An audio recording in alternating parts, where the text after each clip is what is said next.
I am super excited for this episode to share this recipe. It's been a while in the making, and I thought I've got the great opportunity. My cousin brought a couple of little baby calamari. He went fishing on the bay yesterday, and I thought this is the great opportunity to share with you the recipe of my nonna and my mama.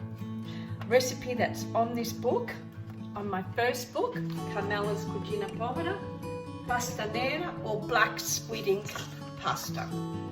There's the recipe for pasta nera, and this book is available on Amazon. Carmela's Cucina Povera, a journey of self-discovery and healing through Sicilian cooking. I wrote this book in 2015 when both my parents passed away within 8 months of each other, and I wanted to grab everything that I could remember before I couldn't remember the little things, because that's what's important, is the little things in life. I just want to make sure that I'm not going to burn the sauce. I have that thing because I start talking and then I forget what I'm doing. So I really wanted to grab all the memories that Mum and Nonna and Dad and Nonna, all of them, and so it's all in this book. Have a look at it. I don't want to go too fast in this and share too much. I don't want to go too. Just my dad, my nonna in Africa. My dad, who was about 17, isn't he gorgeous? My nonno was a tuna fisherman in the town of Milazzo, Ciao Milazzo, which I'm town ambassador to, and he was a tuna engineer where all the fish would go in. That's the town of my nonno. This book, I love it. I love it. I'm so proud that I wrote it, and I took the time to put everything together because my nonna Carmela, my nonna Santa, my mum Rosaria, and myself. When I put it together, it was just grabbing all those momentums, especially, when someone passes, you think, oh, I want to write that down. And that's what I did. I wrote it down to remember and honour them. This was my great-grandfather, Giuseppe, and there's so many wonderful recipes. There's 77 recipes in this book. Little fritelli. Awesome. So let's just, you can, available on Amazon. And I'll show you the front cover again and the back cover. It's my nonno. Oh, he was my mentor. I learned how to make Napoli sauce just by watching him. That was my first, and I would have been about 10 years old. Awesome. Put a pot on. So all we need is garlic, red onions, sauce, basil, and the calamari. So you can do it with the cuttlefish, the flying squid, and the calamari. Those three. The best result is with the cuttlefish because the black squid ink in the cuttlefish is black. That's the classic recipe that all Sicilians use, and it's delicious. It's you can taste the sea in that sauce with that calamari. So there are 2 steps that Mum used to do and Nonna, and they would always use red onion. So I've diced half a red onion, and I've got 2 baby, and I've cleaned up the calamari. I'm going to put them in the pan and saute them. I'll show you and I'll talk you through as I do it.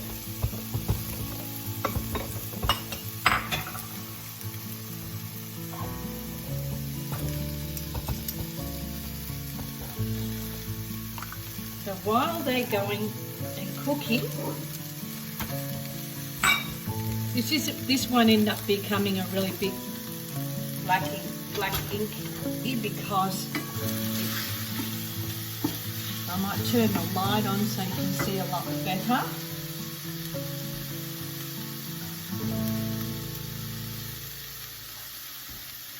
This won't go real black because they're only baby size calamari. So Mum would sweat it out. She didn't put oil on the bottom yet. She would do the condiments after she had put the sauce in. She would allow the water to come out and sweat out with the onions. So as they sweated, then they would residue. Then the water would evaporate. So that's what we're going to do now. Help it to sweat out and then evaporate.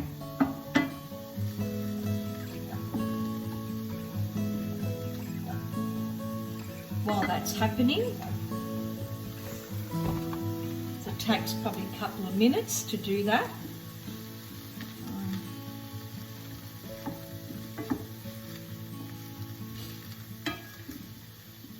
I'm just remembering a time when I was a little girl and Dad caught some at the pier in Williamstown in Victoria, Australia, and he grabbed it. It was just this calamari out in the rocks, and all these, I probably would have been about 8, and all these Australians were out there, and they were looking at the calamari and go, ooh, ooh. This was in the 60s, right? So they go, oh, yuck, you know. And Dad just grabbed it out of the water, and you know, and they were going, oh, what's that? You eat that, mate? And Dad goes, yeah, mate, we eat it. And we took it home and we made pasta nera. It was delicious. And now, well, 60 years later, we have the calamari. It's just the #1 seller at universal all over the world. Every restaurant's got one. They love it. Fried calamari. Black squid ink has just come through. I used to have it in the restaurant, used to sell it in the restaurant. So now we're ready with that. It's sweated, it's evaporated, the water has evaporated, and I'm going to put the salsa in. This is the salsa I'm using, which is an imported Italian salsa della nonna. Have a look at that. It comes all the way from Italy. Bit stuck in there, but we'll get it out. Coming like that. Oh, wish you could smell how delicious.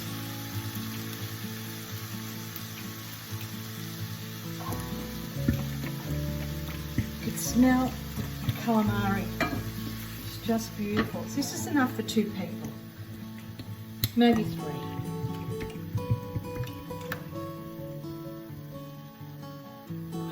And that's it.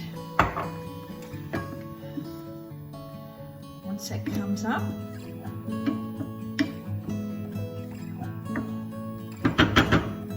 I'm going to put a tablespoon of my confit garlic that you've watched me make. How delicious is that? I'm going to actually put the rest of it in, 2 tablespoons of it in. About,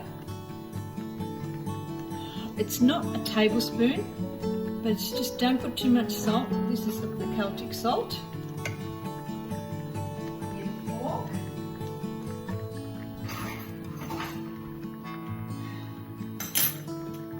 So I've got 2 little sacks. This is the black squid ink sack. So you perpetrate it. See? And then you just stir it around. Oh yeah, got nice it's going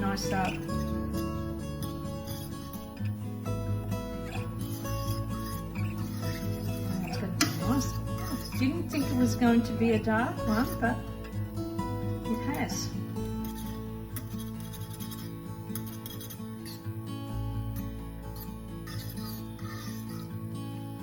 If you want to put a bit of chilli in it, you can put a bit of chilli while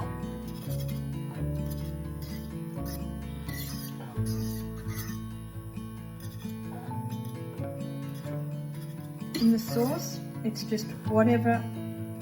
Mum used to put a little bit of chilli through it. And it's absolutely. See how it just starts to take over the sauce. I use the other one. I've got another one there. There's not much in that, but I'll use that.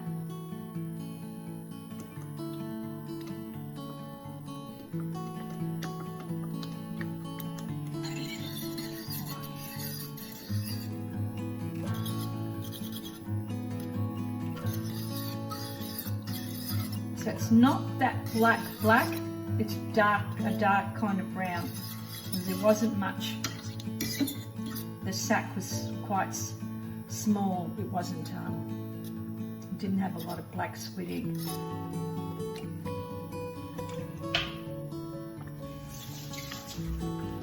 So I will break up, I'll turn that low, then put it down. Break some basil into it.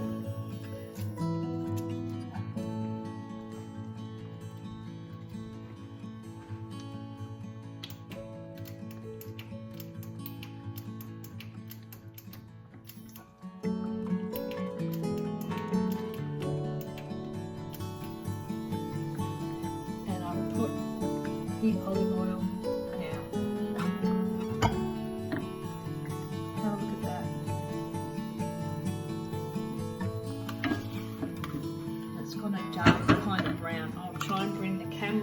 Things a little bit more so you can see.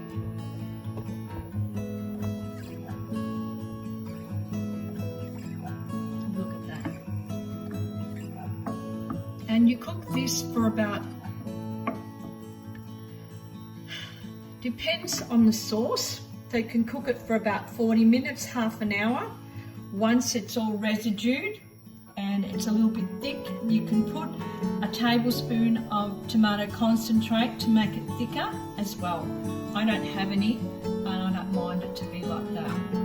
Then you can put spaghetti, boil some spaghetti, and that's your sauce. So in 13 minutes we've created a pasta nera recipe. So the pasta nera or sepia, which is the cuttlefish, the black squidding sauce, was created by the fishermen of Sicily and Italy, all in those areas. They only had tomatoes, onions, and the calamari and olive oil. So they would just rustle up something really, really quick, and this recipe is centuries years old. Centuries. Not just a year, not just 10 years, but it is centuries old. Created by the fishermen. So this one is a kudo to the men of Sicily and Italy, who've created a wonderful, delicious dish that has come through and filtered through to Australia, America, all in the Western world, where it was such a loving recipe where you could smell it. And you get this one now that while it's cooking, the odours will come through and they'll filter through into the lounge room, into the hallway, and all you will smell is the odours of beautiful calamari and sauce coming through.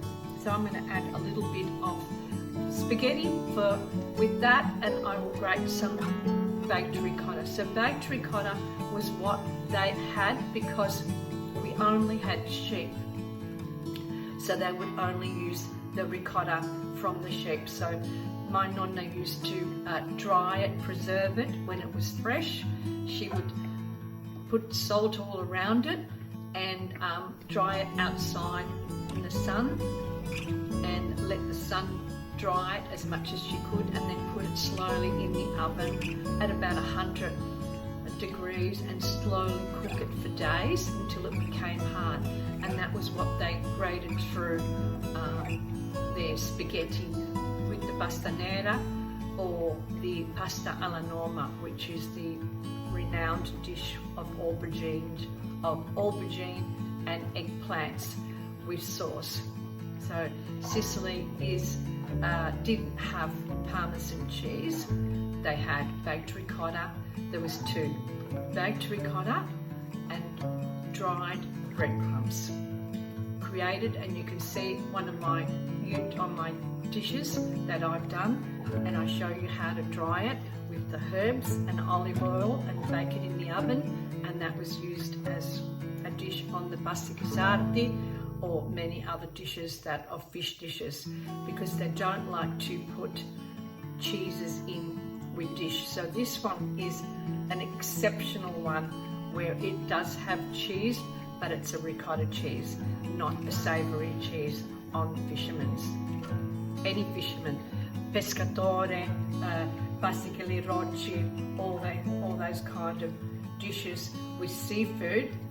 The Italians and Sicilians don't put cheese on them because they believe that it takes the taste of the sea away from the sauce, and you lose that flavour, and then the cheese overpowers the flavour, and then it's just all you're tasting is cheese. It's up to you. It's a preferred dish with, if you like to have Parmesan cheese, then go for it. This is cooking really lovely. I'll show you one more time, and then I'll show you the final product. Cooking beautiful.